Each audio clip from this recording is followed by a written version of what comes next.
Hello friend, સ્વાગત છે તમારું બધાનું મારા કિચનમાં। આજે આપણે બનાવવાનું છે દમ આલુ। એના માટે મેં અહીંયા એક પેન લઈ લીધેલું છે। એમાં આપણે 2 ચમચી તેલ એડ કરી દઈશું। તેલ ગરમ થાય એટલે તેમાં આપણે અડધી ચમચી હળદર, ધાણા જીરું પાવડર, 1 ટેબલ સ્પૂન લાલ મરચું એડ કરી દઈશું। અહીંયા મેં મીડિયમ સાઇઝના 10 બટેટા લઈ લીધેલા છે, તેને 2 વિસલ સાથે બાફી લીધેલા છે। હવે આપણે તેને આ પેનમાં એડ કરી દઈશું। આપણે સારી રીતે બધું મિક્સ કરીને ગોલ્ડન બ્રાઉન થાય ત્યાં સુધી આપણે એને શેકી લેવાના છે। હવે આપણે એમાં 1 ટેબલ સ્પૂન મીઠું એડ કરી દઈશું। બટેટા શેકાય ત્યાં સુધી આપણે એક ગ્રેવી તૈયાર કરી લઈશું। તેના માટે મેં અહીંયા દહીં લઈ લીધેલું છે 4 ટેબલ સ્પૂન, અડધી સ્પૂન હળદર પાવડર, અડધી સ્પૂન ધાણા જીરું, 1 ટેબલ સ્પૂન લાલ મરચું,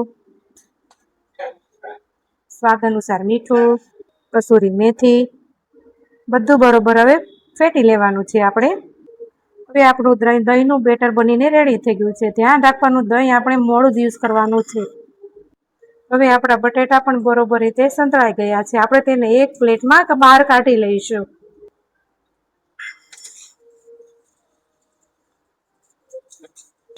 પાછો આપણે 1 ટેબલ સ્પૂન એડ કરીશું।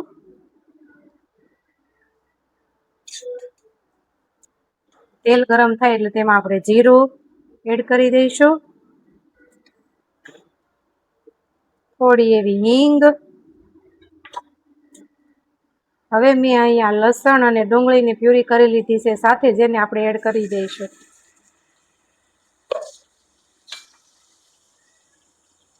બધું બરોબર મિક્સ કરી લઈશું।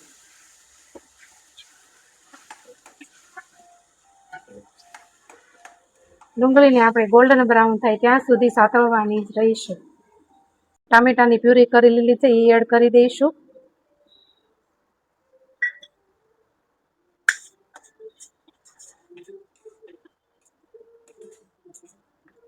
બધું બરોબર મિક્સ કરી લઈશું।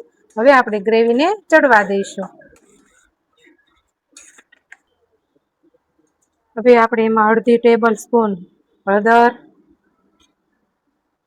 ધાણા જીરું પાવડર, કાશ્મીરી લાલ મરચું, સ્વાદ પ્રમાણે મીઠું આપણે ગ્રેવી બનાવી છે એટલું જ એડ કરવાનું છે, કેમ કે મેં દહીંના મિશ્રણમાં અને બટેટામાં પણ એડ કરેલું છે। સ્વાદ અનુસાર મીઠું, બધું બરોબર સારી રીતે મિક્સ કરી લઈશું। તેલ ઉપર આવે ત્યાં સુધી આપણે ગ્રેવીને ચડવા દઈશું। ચડી ગઈ છે અને તેને તેલ પણ છોડી દીધેલું છે। હવે તેમાં આપણે જે દહીંનું મિશ્રણ કર્યું હતું તે એડ કરીશું। ખાસ વાતનું ધ્યાન રાખવાનું છે, જ્યારે તમે આ દહીં ઉમેરો તો આપણે ગેસની ફ્લેમ ધીમી જ રાખવાની છે, નહીંતર દહીં ફાટી જશે। જલ્દીથી મિક્સ કરી લેવાનું છે બધું। હવે આપણે પણ આને ધીમા ગેસે ચડવા દઈશું।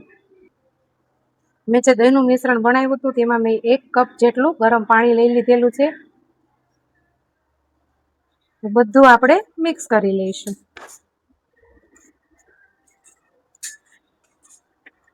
હવે તેલ છૂટું પડે ત્યાં સુધી ગ્રેવીને સારી રીતે પાકવા દેવાની છે।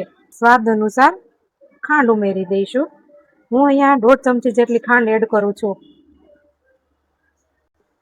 આપણી ગ્રેવી સારી રીતે એવી પાકી ગઈ છે। આ સ્ટેજમાં આપણે બટેકા એડ કરી દઈશું। બધું બરોબર મિક્સ કરી લઈશું। ગ્રેવી તમારે કેવી રાખવી છે તે પ્રમાણે તમે પાણી એડ કરી શકશો। મેં અહીંયા ગરમ પાણી કર્યું છે, થોડું એવું એડ કરીશ, અડધો કપ જેટલું। બરોબર આપણે ચડવા દેવાનું છે। જો તમે ગરમ મસાલો દરરોજના શાકમાં યુઝ કરતા હોય તો એડ કરવો। હું અહીંયા દરરોજના ખાવામાં એડ નથી કરતી ગરમ મસાલો, એટલે મેં અહીંયા નથી ઉમેર્યો। સારી રીતે એવી પાકી ગઈ છે। આપણું શાક બનીને રેડી થઈ ગયું છે। તમે જોઈ શકો છો પેનની કિનારી ઉપર તેલ પણ છૂટું પડવા લાગ્યું છે। હવે આપણે ગેસની ફ્લેમ બંધ કરી દઈશું અને આપણું દમ આલુ બનીને રેડી થઈ ગયું છે. હવે મેં તેની ઉપરથી લીલા ધાણા એડ કરી દઈશું.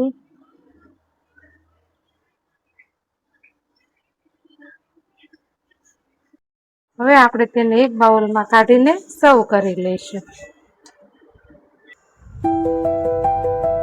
તમે આને રોટલી, ભાખરી અથવા પરોઠા સાથે પણ ખાઈ શકો તેવું ટેસ્ટી અને ચટેકાદાર બનીને દમ આલુ રેડી થઈ ગયું છે.